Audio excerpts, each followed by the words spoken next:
આપવો છે કે પૂછ્યું કે માણસ શું ખાય તો અક્કલ આવે? બદામ ખાય તો અક્કલ આવે, અખરોટ ખાય તો અક્કલ આવે, કેળા ખાય તો અક્કલ આવે, કોપરા ખાય તો અક્કલ આવે. જવાબ એ છે કે માણસ ઠોકર ખાય ને તો અક્કલ આવે. અને બહુ સ્નેહથી ખાવા દેવી ઠોકર. 2 દિવસ નહીં જાય, એની એક ટેસ્ટ નહીં આપે, થવા દો. આમાં દરેક વસ્તુ હાર્ડ પાર્ટથી જ આવડતી હોય છે અને હાર્ડ પાર્ટ આપણે આસપાસ હોઈએ ત્યારે શીખી જાય ને બેસ્ટ છે. દુનિયા માતા પિતા જેટલી સ્નેહાળ નથી. માતા પિતા બહુ સ્નેહાળ છે, દુનિયા બહુ ક્રૂર છે. એટલે તમારે તમારા પ્રોટેક્શનમાં જ્યાં શીખી જાય ને એમાં સુખી થાય. વહેલો જગત સાથે ડીલ કરતા શીખી જશે. અને બીજું કે રીડિંગની હોબી છે અને કદાચ સ્કૂલે નહીં જાય તો સ્કૂલમાં જે ભણાવે છે એનાથી વધારે કદાચ એ વાંચીને શીખી શકશે. એ લિબર્ટી કદાચ તમારામાં આવે તો થઈ શકે. જય વસાવડા સ્કૂલે ગયા જ નથી પહેલા 6 કે 7 વર્ષ, હોમ સ્કૂલિંગ કર્યું છે એનું. અને જય પાસે જે વાંચન છે, જે વિશાળ વાંચન, એ એટલું બધું છે કે તમને કોઈ પણ રેફરન્સ ગમે ત્યાંથી આપી શકે. એને કોઈ વહેલું ઉઠાડતું નહોતું ને એ ગોદડામાં સૂતી સંતાઈને નહોતો વાંચતો. પણ આજે જય વસાવડા કેટલા છે ગુજરાતમાં? એક જ છે.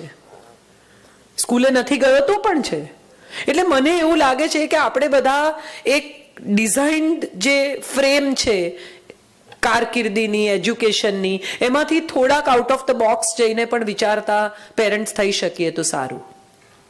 દરેક વસ્તુ આપણે માનીએ છીએ એ પ્રમાણે એ ડિઝાઇનમાં ન પણ થાય, જુદી રીતે પણ થઈ શકે. અને જુદી કઈ રીત છે એવા થોડા ઓપ્શન્સ એક્સપ્લોર કરવા સુધીનો સમય તો આપણા બધા પાસે છે જ.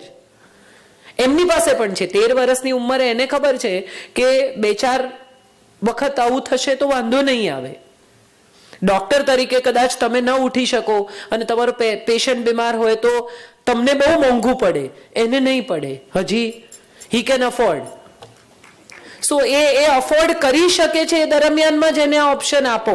આ બહુ લિબરલ પેરેન્ટિંગ છે, પણ હું એવું માનું છું કે થોડુંક નવું પેરેન્ટિંગ પણ આપણે બધાએ શીખવું પડશે. સોટી વાગે ચમચમ ને વિદ્યા આવે ગમ તો ગઈ યાર, પછી એ તો નહીં થાય. આ છોકરા જુદા છે, એની વિદ્યા જુદી છે, એની સોટીઓ પણ જુદી છે. તમારે જુદી સોટી ઉપાડવી પડશે.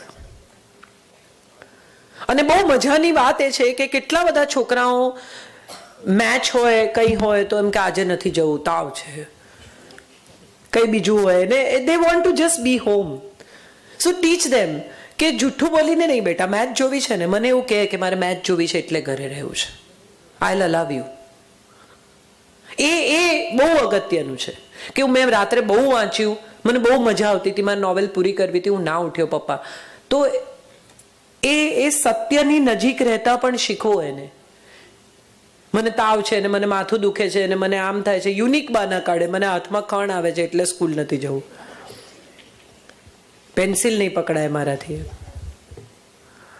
ઇન્ટેલિજન્ટ પેઢી જ બહુ સરસ છે. પણ હું એવું માનું છું કે આ પેઢીમાં એક સૌથી મોટી અને સૌથી મજાની વાત એ છે કે આ પેઢી અત્યંત પ્રામાણિક છે. They are such transparent generation. If you can explore that. એને જો એકવાર એવી ખબર પડી જશે ને કે એના સત્યનું તમને મૂલ્ય છે અને તમે એના સત્યને માન આપો છો તો એ તમારી સાથે ક્યારેય જૂઠું નહીં બોલે. એ આ પેઢી છે. પણ એના સત્યને સમજો. એ તમને એમ કહે કે હું રાત્રે બહુ મોડે સુધી વાંચતો હતો ને આજે મારે નથી જવું, તો એકવાર એને એવી રજા આપો કે ઓકે આજે નહીં જતો પણ કાલે મોડું નહીં કરતો. આટલું એકવાર એટલો સ્પેસ હું માનું છું આપવું જોઈએ. એમાંથી પાઠ શીખી શકાશે. ટાઈમ મેનેજમેન્ટ માટે એવું છે કે 2 વાર બસ જવા દેવાની. પણ બસ વહી જાય પછી બ્લેમ અમને જ કરે છે, તમે ઉઠાડ્યા નહીં, મારી આજે સ્કૂલ ડ્રોપ આઉટ થઈ ગઈ. તો કઈ બ્લેમ તો બધા એકબીજાને કરતા આપણે શીખ્યા જ છીએ ને. તમારે બ્લેમ સિરિયસલી નહીં લેવાનો. અમારા તથાગત રૂમ સાફ ના કરે તો અમે એવી સિસ્ટમ પાડી છે કે અમે 3 પ્રકારના પોસ્ટેટ મારીએ છીએ. પહેલા યલો પોસ્ટેટ પર અમે લખીએ કે પ્લીઝ ક્લીન યોર રૂમ અને એના ટીવી પર ચોંટાડીએ. પછી ગ્રીન પોસ્ટેટ પર લખીએ પ્લીઝ ક્લીન યોર રૂમ અને પછી પિંક પોસ્ટેડ પર લાલ માર્કરથી લખીએ પ્લીઝ ક્લીન યોર રૂમ અને ટીવી પર ચોંટાડીએ. એ છેલ્લી નોટિસ છે.